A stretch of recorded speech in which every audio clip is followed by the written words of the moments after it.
Hello, Lakers Nation. Trevor Lane here, senior writer for LakersNation.com, continuing our preview of each Lakers player leading up to training camp. We are going player by player, breaking them all down and talking about what they can bring to the team this season. Today, we're talking KCP, Kentavious Caldwell-Pope, most likely a backup shooting guard for the Lakers. What can he do for the team this season? Going to break it all down in just a moment. First, quick shout out to our sponsors, Uptime Energy Drinks, how energy should feel. You can find them at 7-Eleven, GNC, and Amazon.com. And of course, betonline.ag, your home for online gambling.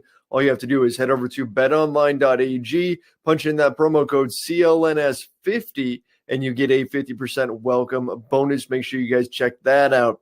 So this last summer, KCP was a free agent.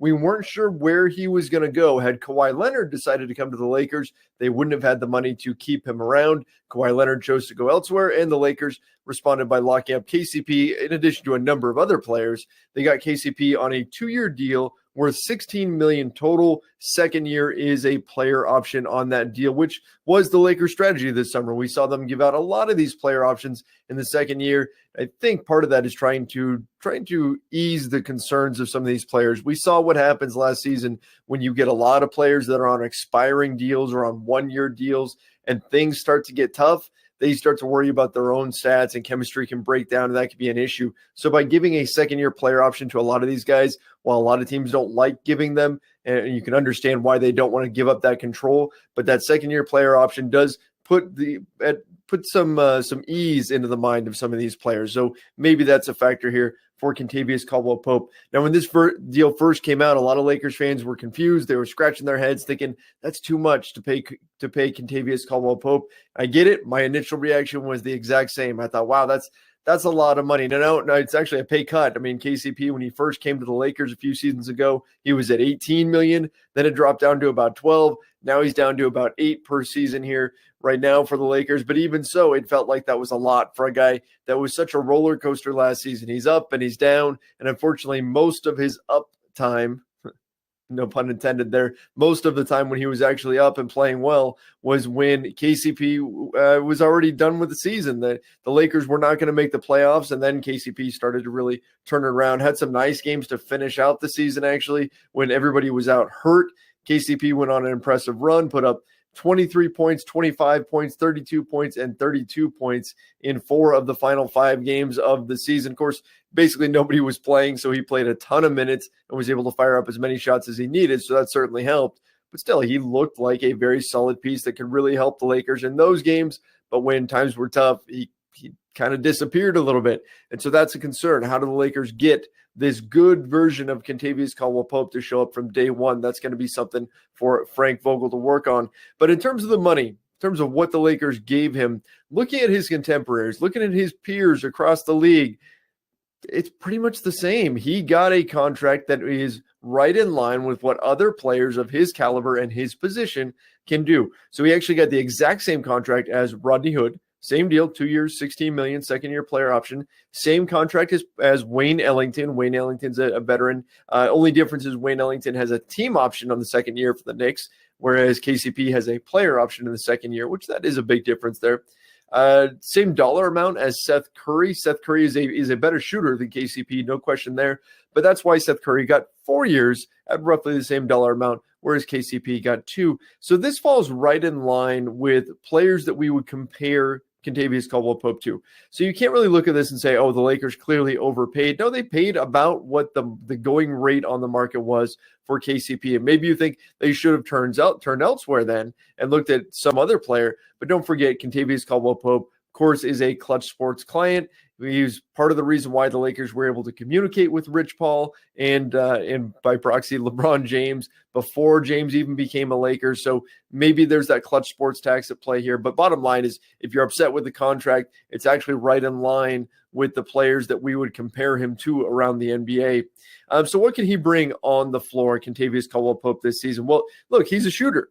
And that's the big thing. That's what the Lakers need coming off their benches. They need guys who can hit open shots. There's going to be plenty of those with LeBron James and Anthony Davis around, plenty of teams focusing all their attention on them and then leaving the Lakers shooters alone. And KCP can do that. He can knock down open shots. In fact, per synergy, he was in the 81st percentile as a spot-up shooter That's not bad. You'll take that. It's not Quinn Cook level or anything like that, another player the Lakers signed, but it's good.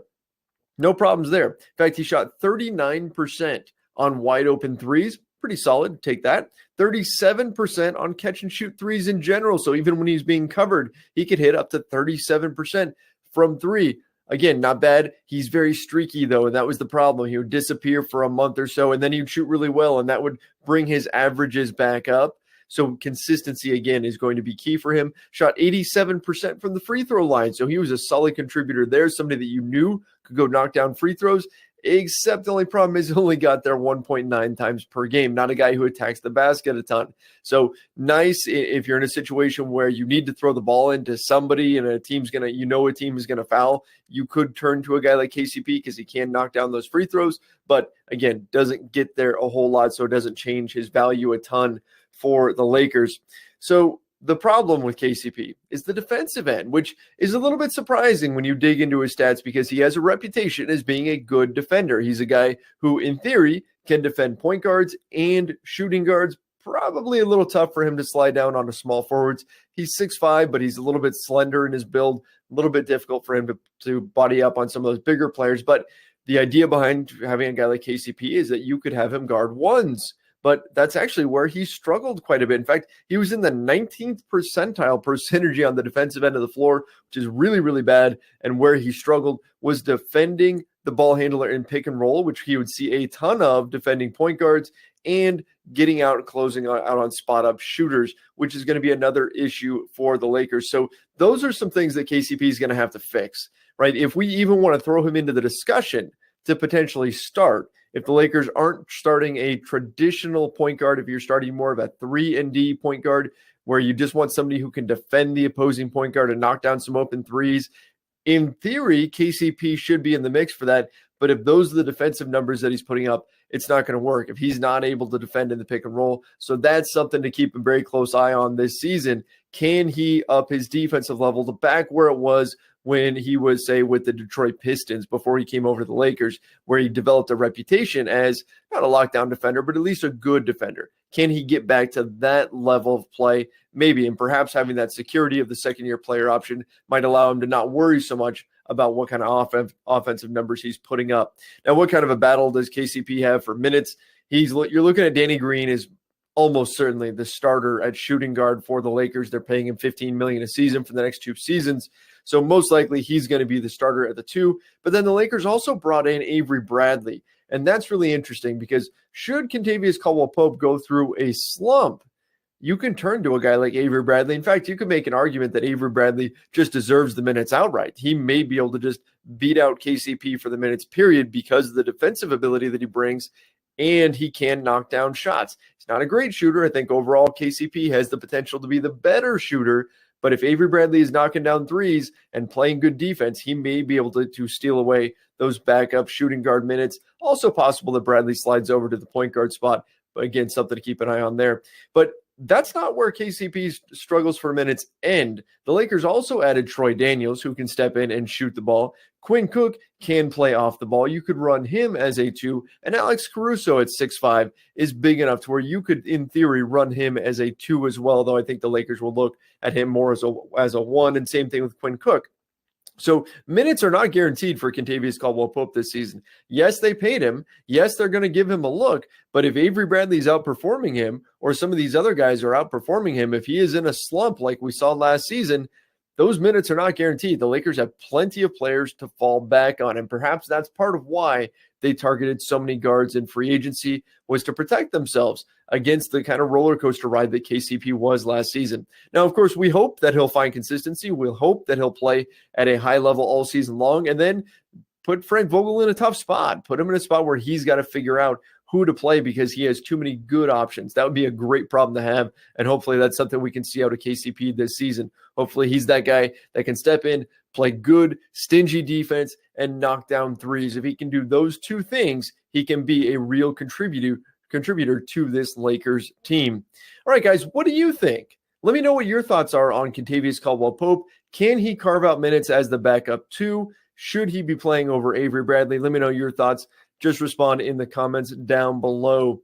Before we get out of here, quick reminder, go ahead and follow us on social media at Lakers Nation on Twitter and Facebook, at Lakers Nation Official on Instagram. And of course, make sure you hit that subscribe button on the Lakers Nation YouTube channel. Till next time, my name's Trevor Lane. Follow me on Twitter at Trevor_Lane. See ya.